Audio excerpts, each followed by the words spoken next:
Jadi hari ini kita akan belajar tentang efek Doppler. Nah, sebelum memulai belajar tentang efek Doppler, Ibu mau tanya nih, ketika kalian berada di suatu ruangan, kalian pernah nggak sih HP kalian tiba-tiba hilang?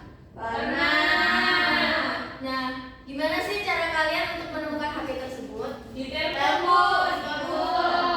Nah, jawabannya benar nih. Kalian tahu nggak kenapa itu bisa berkaitan dengan efek Doppler? Ada yang tahu? Ya udah, coba jelaskan dulu. Oke.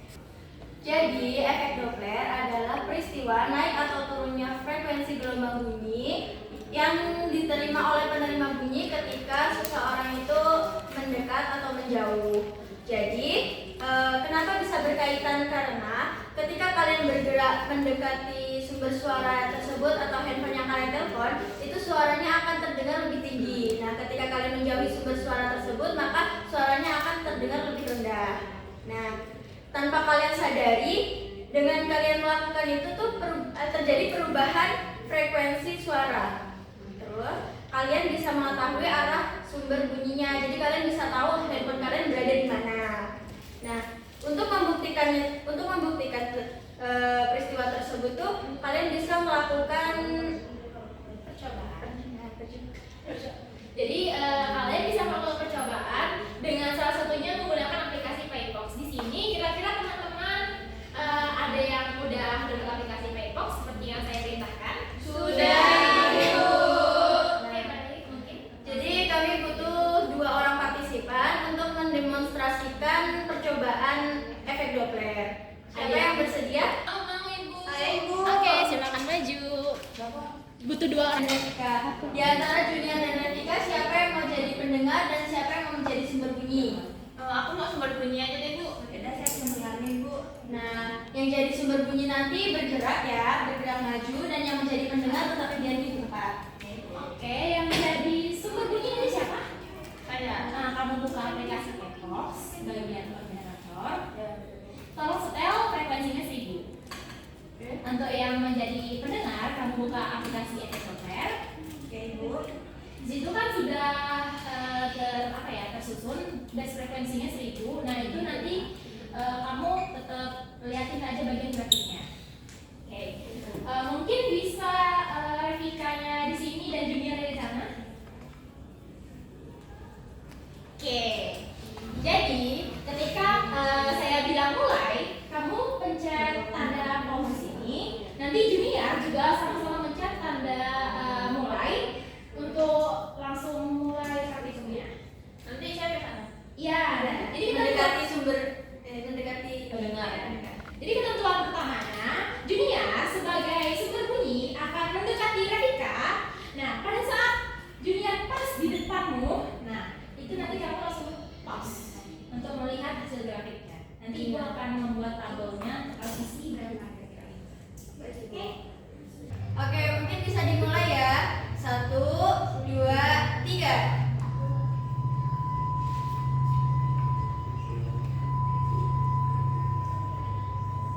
Oke, mungkin Revika bisa menuliskan hasilnya.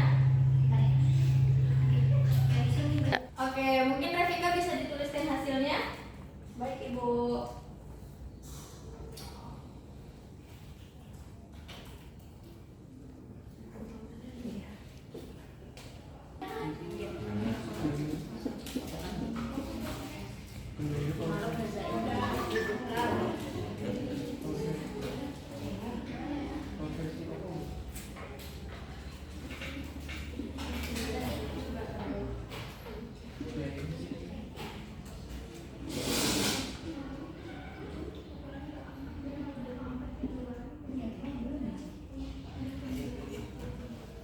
Oke, mungkin sedikit kesalahan.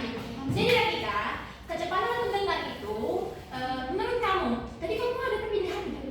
Nggak ada. Nggak ada. Berarti kamu diam. Diam. Diam itu berarti kecepatannya berapa? 0. Berarti ini letaknya di mana? Di sini ya, silakan pindahnya. Baik, Ibu. Yang lainnya tolong diperhatikan ya. Jangan sampai pengisian tabel efek Doppler ini kalian salah mengartikan. Baik, Ibu.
dari yang saya lihat ya Bu, itu suaranya itu makin membesar. Oke, terima kasih. Lalu mungkin dari saya kanan saya nih, saya mau nanya, Eca, menurut kamu ketika Junia menjauhi Rafika, apa sih yang terjadi? Suaranya makin kecil. Dunia kan Bu ya? Iya. Suaranya makin kecil Bu. Oke, terima kasih, Ca.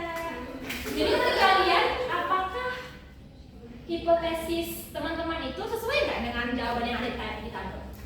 Ya, sesuai. Oke. Oke, dari aktivitas yang tadi, di sini aku mau bertanya nih, apa yang terjadi pada frekuensi bunyi yang kalian dengar saat sumber bunyi itu saling mendekat? Nah, mengapa demikian? Nah, dengan ini, sedikit dulu. Nah, di sini ibu butuh 2 orang nih buat melakukan percobaan. Siapa yang mau? Oke, Restu sama Tio boleh. Oke, di sini Tio sebagai pendengar dan Restu sebagai sumber bunyi. Nah, Jadi nanti saya minta kalian untuk melakukan aktivitas dalam ketentuannya. Jadi kalian berdua pendengar dan sumber bunyi sama-sama saling mendekat. Sudah itu nanti kalian catat hasil dari pengalaman kalian di Playbox itu di papan tulis. Nah, lalu aktivitas selanjutnya kalian pendengar dan sumber bunyi saling menjauh lalu kembali berbagi hasil pengamatan kalian. Oke, bisa dimengerti? Oke, mungkin bisa langsung dimulai. Oke, bisa dimulai sekarang. Sudah? yakin? Silakan dicatat hasilnya.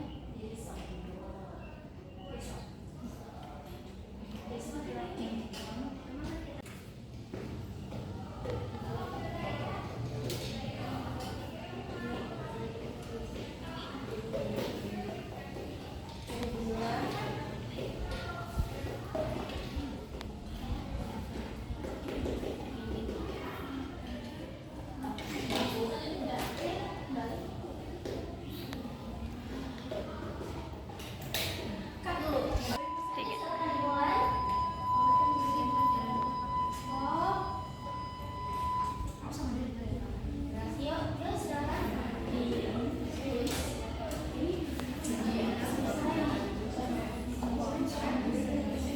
Iya.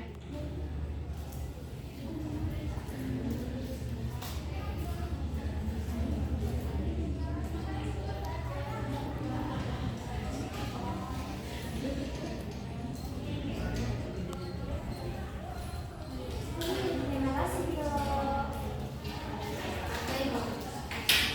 Oke, terima kasih untuk Tio dan Restu. Silakan kembali ke Oke, baik, di sini aktivitas selanjutnya Ibu akan membagikan RKPD ya kepada kalian. Sebelum Ibu membagikan RKPD, Ibu harap kalian bisa untuk membagi kelompok. Dalam satu kelompok itu berisi 3 orang. Ayo, silakan. Baik,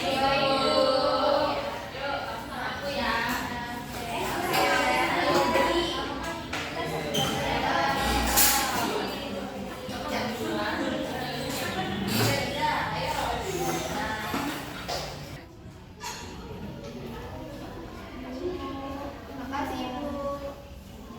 Makasih Bu. Makasih Bu.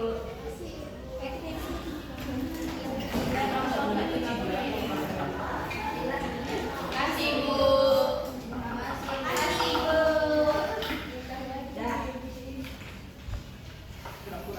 Di lembar kerja tersebut, Ibu sudah menuliskan prosedur pekerjaan. Nah, di sini Ibu minta kalian untuk melakukan percobaan sendiri dengan menggunakan handphone kalian dan dengan aplikasi Playbox yang ada dalam handphone kalian itu. Dengan ketentuan yang pertama, sumber bunyi di depan, pendengar di belakang bergerak beriringan. Dan ketentuan kedua, sumber bunyi di belakang, pendengar di depan bergerak beriringan.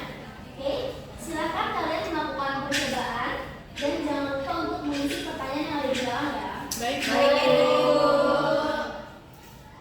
Baik, apakah teman-teman semua kalian udah pada ngisi pertanyaan yang di belakang KPD? Sudah Ibu.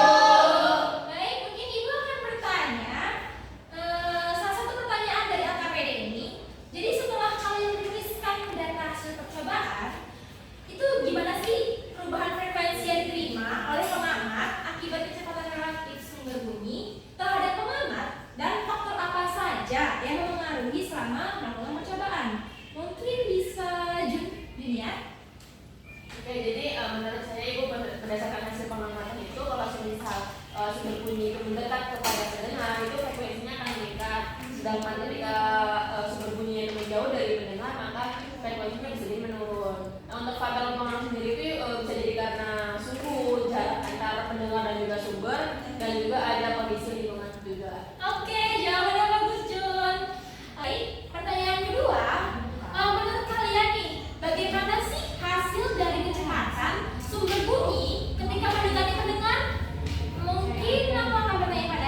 jawabannya bagus, Jun.